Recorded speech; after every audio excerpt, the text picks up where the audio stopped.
Good morning, good morning, good morning mga ka-showbiz. Welcome po dito sa ating channel, Balitang Showbiz. Wow naman, mami ni Eman Bacosa Pacquiao natat sa ginawa ni Jillian Ward. Tara, ating pag-usapan at bigyan ng comment at opinion.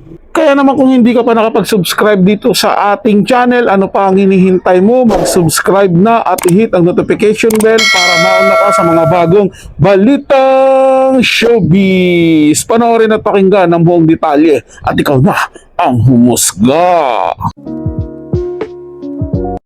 Mama ni Eman Pacquiao na-touch sa ginawa ni Jillian Ward. Usap-usapan nga ngayon sa social media ang naging pagsuporta at pagpunta ng kapuso actress sa si Jillian Ward sa naging laban ng napapabalitang nanliligaw sa kanya na si Eman Bacosa Pacquiao. Madami ang sadya namang kinilig dahil na rin sa hindi inaasahan ng mga fans ang pagdalo at pagbibigay suporta ng aktres.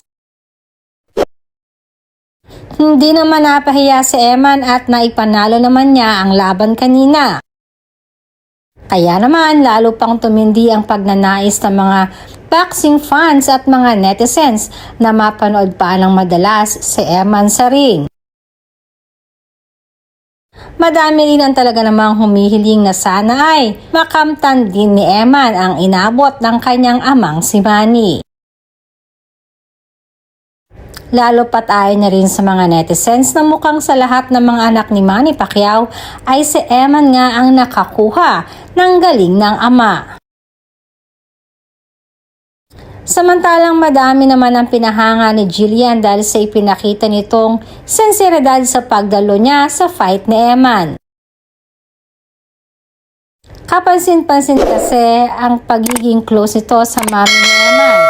Lalo na nang in-announce ang winner ay napayakap pa nga ang dalaga sa mama ni Eman. Isang bagay di umano na sadyang ikinakahanga at ayon na rin sa mama ni Eman ay natouch din di umano siya sa ginawa ni Jillian sa kanya at kay Eman.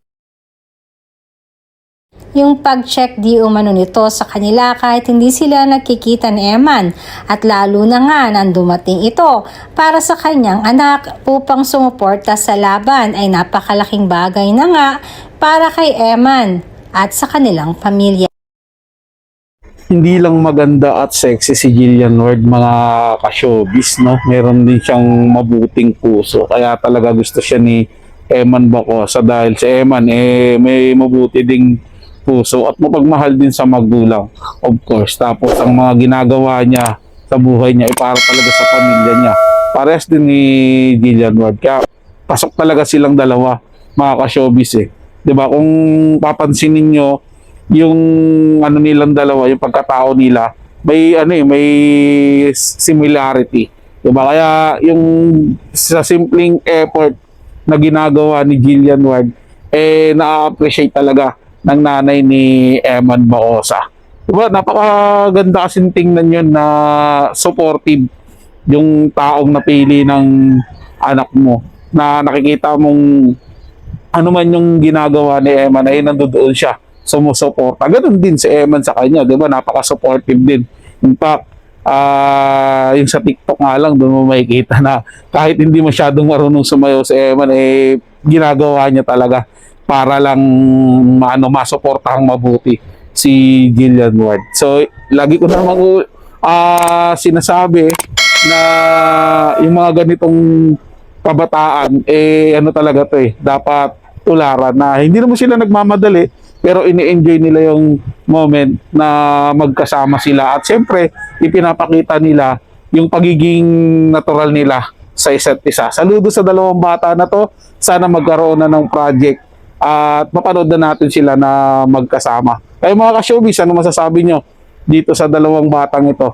Kung may opinion at komento kayo, i-comment na sa ating comment section, babasahin at pupusuan ko yan. Maraming salamat sa inyong panonood mga ka-showbiz at sana patuloy lang tayo.